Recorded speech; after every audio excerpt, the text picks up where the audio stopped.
The laws of economics just ceased to exist. While the Western world was sleeping, the global financial system fractured in a way that was theoretically impossible. A massive, undeniable $39 gap has ripped open between the Eastern and Western hemispheres, and it is not closing. This is not a glitch. This is not a delay in data transmission. This is the sound of a dam breaking. As we speak, silver in Shanghai is changing hands at $123 an ounce.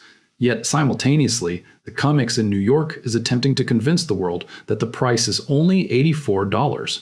In a functioning market, the spread would vanish in seconds. Arbitrage traders would buy the cheap metal in the West and sell it in the East until the prices aligned. But they aren't, and they can't. The fact that this gap exists and is widening is the definitive proof that the paper market has finally decoupled from physical reality. We are less than 48 hours away from the opening bell on Monday, and the pressure building behind this arbitrage window is sufficient to blow the entire futures exchange wide open. What you are witnessing is the final countdown to a global reset. Friday, January 30th, will likely be recorded in economic history books as the day the silver market broke in half. While most of the world was wrapping up their work week, a financial anomaly occurred that defied every model used by modern banking. In a span of just 4 hours, the price of silver on the Comex exchange crashed by 27%. It plummeted from $123 down to $84. To put that in perspective, that is the single largest intraday collapse in the history of silver trading. It dwarfs the infamous panic of the Hunt brothers in 1980, but the crash itself isn't the story. Volatility happens. The story is what didn't happen. While the Western screens flashed red and panic selling decimated accounts in New York, the price of physical silver in Shanghai did not move. It held firm at $123. This $39 discrepancy reveals a terrifying truth. One of these markets is lying. Either the East is overpaying by nearly 50%, or the West has run out of the metal it claims to be selling. Consider the implications of this disconnect.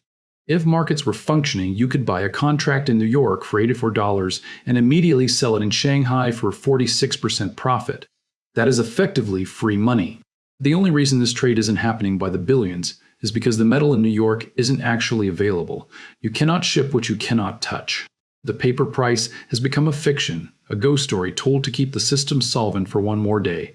The signs of this systemic failure have been mounting for weeks, though they were largely ignored by the mainstream financial press. Between late December and the end of January, the CME Group raised margin requirements on silver futures 3 separate times. These weren't minor adjustments. They totaled a 50% increase in the capital required to hold a position. Exchanges do not do this when markets are healthy. Margin hikes are the emergency brakes of the futures world. Pulling that brake 3 times in 5 days suggests the engine is already on fire. What triggered this desperation? We need only look at the registered inventory at the Comex. This is the stockpile of silver that is actually available for immediate delivery to fulfill contracts. That inventory has collapsed to a critically low level of 30 million ounces.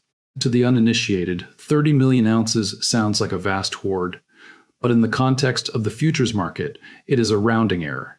Let's look at the March 2026 silver contract.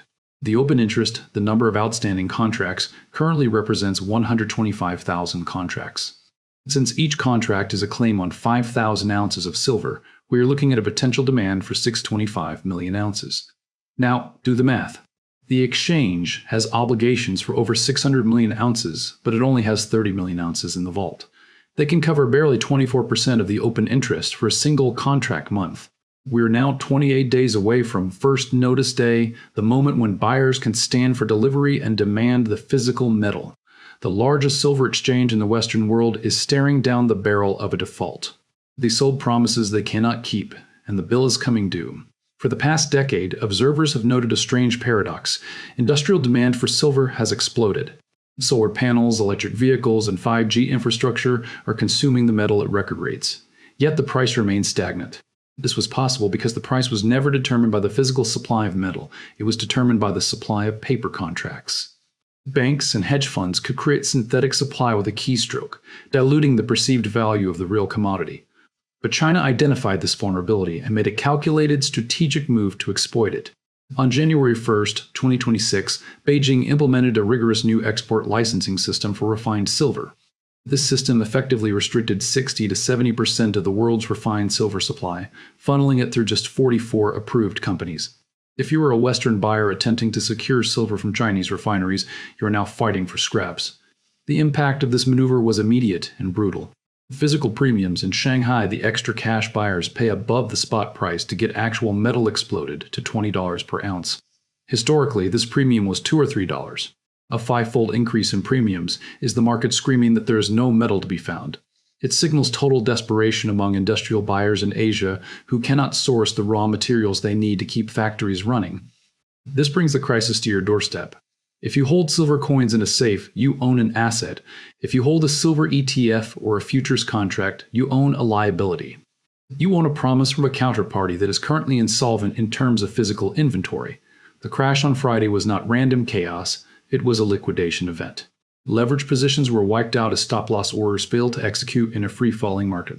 Traders who believed they were hedged watched their equity evaporate in minutes. However, while Western speculators were being slaughtered, the physical buyers in Shanghai, India, and Dubai stood their ground. They continued buying at prices between $110 and $125. They did not sell. This divergence tells us who understands the true state of the world. The people holding the physical metal know its worth. The people holding the paper contracts are the ones running for the exits. To understand why Friday became the breaking point, we must look at the data from mid-January. In a span of just 7 trading days, over 33 million ounces of silver were physically withdrawn from Comex registered inventory. That is 26% of the available silver vanishing in less than 2 weeks. This wasn't retail buying, this was institutional. Major players decided they would rather have the metal in their own possession than a warehouse receipt from an exchange that is bleeding dry. This created a death spiral. As inventory drops, the exchange raises margins to discourage speculation. Higher margins force traders to sell, driving the paper price down. Lower prices trigger more margin calls, forcing more selling. But crucially, the lower paper price makes the physical metal look even more attractive to Asian buyers who drain the inventory even faster. The Western paper market trapped itself in a fantasy where silver is worth $84, while the rest of the world is happily paying $123. Monday morning, February 3rd, the markets will open with this unprecedented disconnect still in place. This is not a temporary dislocation that will be smoothed over during a long weekend. This is the collision of two separate universes. And in commodity markets, when paper collides with physical reality, paper always loses. Let's examine the hard data that proves this system is in complete breakdown. According to the CME's own data, the paper-to-physical ratio in silver futures hit 356 to 1 in December. For every single ounce of silver sitting in a vault, there are 356 ounces of paper claims trading on the screen. This is a leverage ratio that makes the subprime mortgage crisis look conservative. You are not looking at a market. You are looking at a casino where the chips have no backing. The smart money saw this coming months ago. In October 2025, Samsung Electronics quietly signed a deal that should have been front-page news. They secured exclusive rights to 100% of the silver output from the La Perla mine for the next 2 years. Samsung paid $7 million upfront to lock down that supply. They bypassed the Comex entirely. Why would a tech giant do that? Because their engineers know exactly how much silver is required for every smartphone and semiconductor. They did the math on global supply and realized they could not rely on the open market. Samsung is not alone. Tesla and other major manufacturers have been negotiating similar direct supply agreements. This is institutional panic masked as corporate strategy. When the world's largest companies abandon the public markets to secure private supply chains, they're voting with their checkbooks against the reliability of the global exchange. The evidence of this fracture is global. When Comex was quoting silver at $72 earlier this year, dealers in Dubai were selling coins for $130. That is an 80% premium. In Tokyo, physical silver traded at $125, while New York claimed it was $70. If the Comex price was real, every arbitrage bot in the world would have closed that gap. The fact that the gap remains proves that the Comex price is fake. It is a price for a product that cannot be delivered. Even London, the historical heart of the metals trade, has succumbed. The London bullion market went into backwardation in late December. This is a rare condition where the spot price is higher than the future price. It means that traders are willing to pay a premium to get the metal now rather than wait. Lease rates for silver spiked to 8%. In a normal market, lease rates are less than 1%. An 8% lease rate is the market screaming that physical silver has become scarce. So why isn't the arbitrage working? Why can't you buy the cheap paper silver and sell it as expensive physical silver? Because the bridge has been burned. Taking delivery from the Comex is a bureaucratic nightmare of warrants, fees, and delays. By the time you navigate the maze to get your metal, if the warehouse even has it, the opportunity is gone. The friction in the system has become a wall. We are witnessing the end of price discovery. For decades, the Comex set the global price because it was liquid and trusted. But an exchange that can only deliver on 5% of its promises is no longer a market. It is a pricing fiction. The numbers for Monday are inescapable. The March contract demands delivery of hundreds of millions of ounces. The vaults hold 30 million. There are only three outcomes. First, the exchange forces cash settlement, admitting the contracts are worthless for acquiring metal. Second, the price spikes to match Shanghai, destroying the short positions of the bullion banks. Or third, the market fractures completely, and comms becomes irrelevant. Monday accelerates the transition to the third option. We are moving toward a permanent two-tier market. The Western price will be a paper index, used for betting but useless for industry. The Eastern price, set in Shanghai, will be the real cost of doing business. China holds the winning hand. By refining 60% of the world's silver and consuming the lion's share, they now dictate the terms.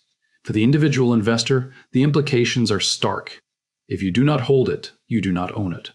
The $39 gap is the final warning. The reset is not a theory. It is a mathematical certainty that is unfolding in real time. The system just broke, the gap just opened, and the reset starts Monday.